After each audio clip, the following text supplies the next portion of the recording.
What is up, everybody, and welcome to The Well-Rounded Coach. I'm your host, Dylan King of Flambeau Fit. I've been a coach for nearly a decade now, and now I train people online and in person. Not only am I a proud trans man myself, but I've been a vocal advocate in sharing my personal story to help educate others, and I've been doing so since 2017.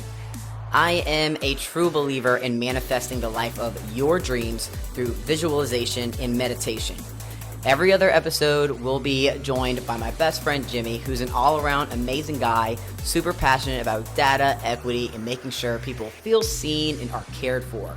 We're going to be diving in deep, all things fitness, family, and how to feel good about being you.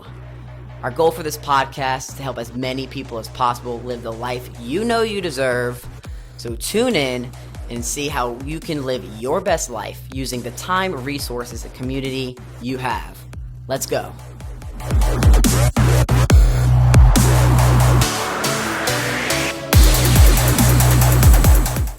All right, y'all. So it is June. It is Pride Month. And if you know anything about me and Jimmy, or just me as your coach, if you know anything about either of us, then probably not much of a surprise. But we are going to be celebrating Pride Month on our podcast. And how are we going to do that?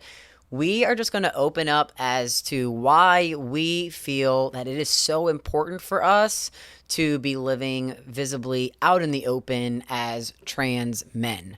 A lot of people just want to live their life kind of under the radar, not with any attention on them due to this subject.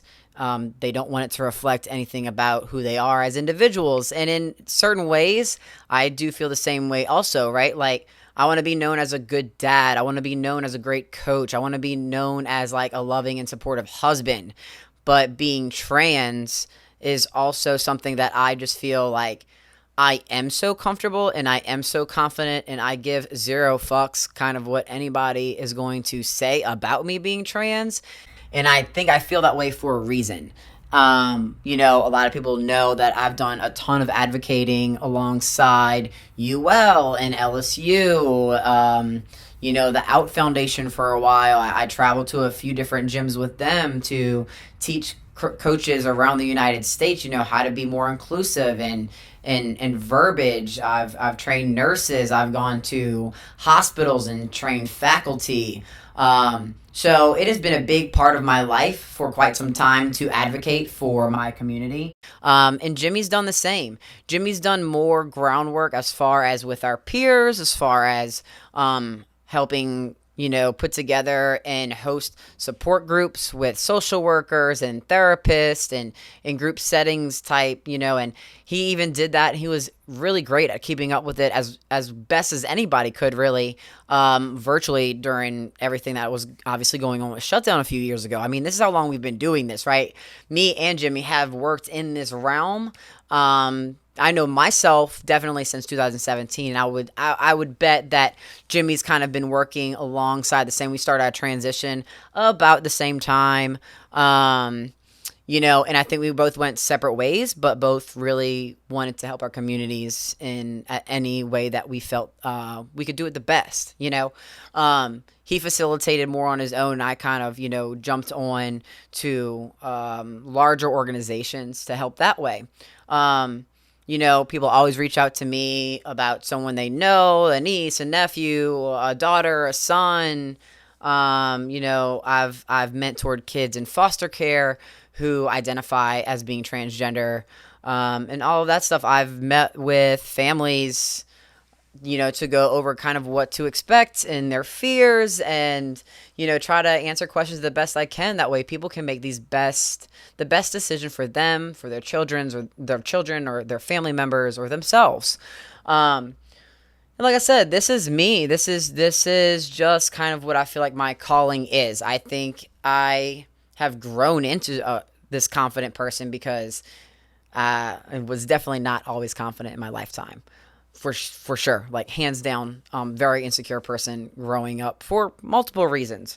I think I have grown into this confident person and I've gotten to the point where like I literally don't care what you think about me because one, you're not paying my bills. I'm paying my bills, and like my kids love me, my wife loves me, and we have such a tight knit, supportive community at the gym. Like, this is my circle. So this is who I am. This is who I believe I am meant to be. I believe that I am meant to answer questions. And I'd rather people ask me questions than go to someone who's, mentally more in a detrimental spot and maybe not as confident, and won't harp on some of the hard questions that I can get sometimes. So I am there, right? Like, I feel like I am totally okay being out in the open and let people form their own opinions after, they get my answers and such. And that is with massive respect to people who do want to just live stealth. I 100% get it, because sometimes, I get tired too, and it is like, I just need to sit back and I just want to be me for a little while. I just want to be dad. I just want to be coach. I just want to be husband. I just want to be entrepreneur, and have, the trans title not on there at all, because it doesn't affect my work ethic per se, right? But again, in the same turn, why am I so comfortable being this way? And to me, I have given it the reason of, I am so comfortable answering questions, and I am so confident in my skin, and I am so determined to live this, say, very normal life that I have dreamt of, in the open, for a reason. And if that's to educate, open people's minds, or just create more of a easy path for, trans youth underneath me. So I know we're going to probably get into some of the hard conversations, because there's a lot of things going on right now that aren't so optimistic for the trans community, especially for trans sisters that we have. Trans women definitely, unfortunately, have it, I feel, a lot tougher from my experience and from, individuals I've gotten to know, and we all share our stories.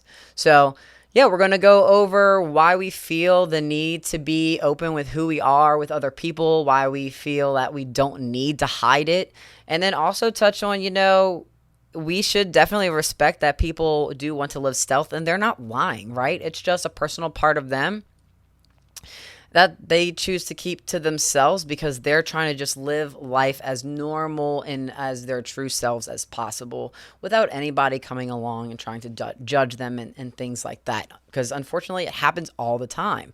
So yeah, I'm really excited to talk about this. This is who we are, but then again, it's just a fraction of who we are. So why do we choose to live so out in the open? Why do we feel like it's important? But then also, why should you not respect someone who just, not that they aren't proud to be trans or non-binary or anything like that, but it's their choice on how they want to live, right? Because when we step up to the front lines and start confronting things and start answering some of the hard questions, it can weigh very, very heavily on our shoulders. And I've even been there.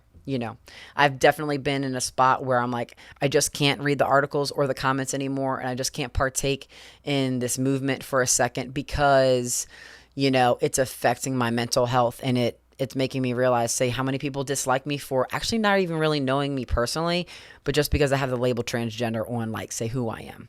So this is going to be good. I can't wait to talk to Jimmy about it, because I know in this realm, we feel very, very similarly. So looking forward to talking to y'all about this before June Pride Month is over. Hey friends, we know that your life is busy and filled with all types of commitment, tasks, and obligations, so we thank you for you spending your time with us.